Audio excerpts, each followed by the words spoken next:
But what's missing is the fact that machines don't really have common sense.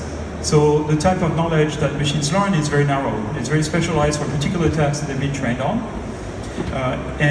But they don't have kind of general knowledge of how the world works the way humans have, and many animals also have.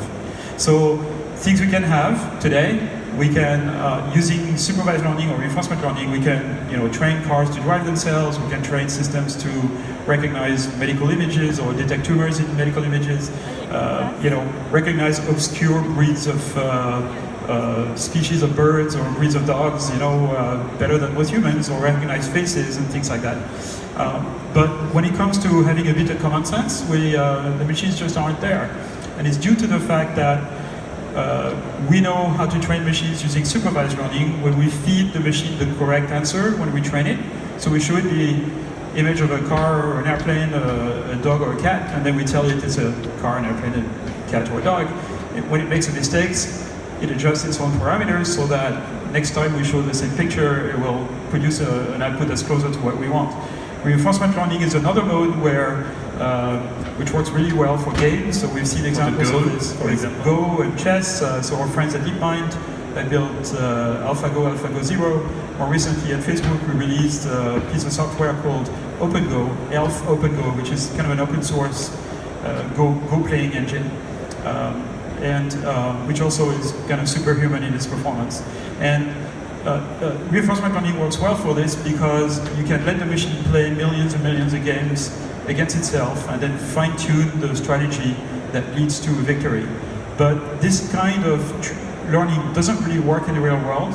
So it's not like you can, if you want to train a car to drive itself, you can't have the car drive itself for millions of hours and then run into a ditch or off a cliff a couple thousand times before it figures out not to do it, right? Yeah, it's more important than playing Go.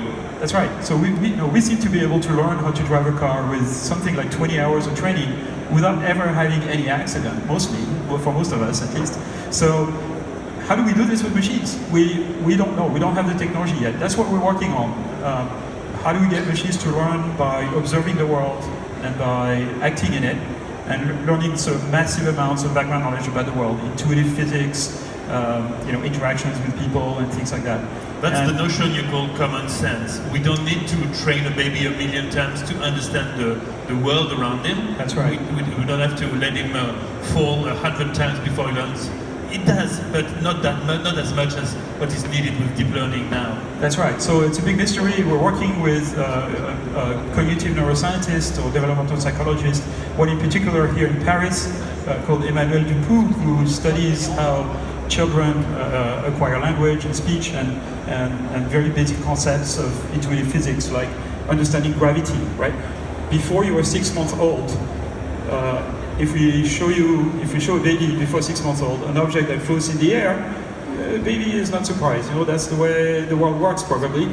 After 6 or 8 months, babies have understood the notion of gravity, and when an object floats in the air, they're very, very surprised. They stare at it for a long time because they expect that objects will fall. So in the first few months of life, we accumulate an enormous amount of knowledge about the world, and we'd like machines to be able to do that.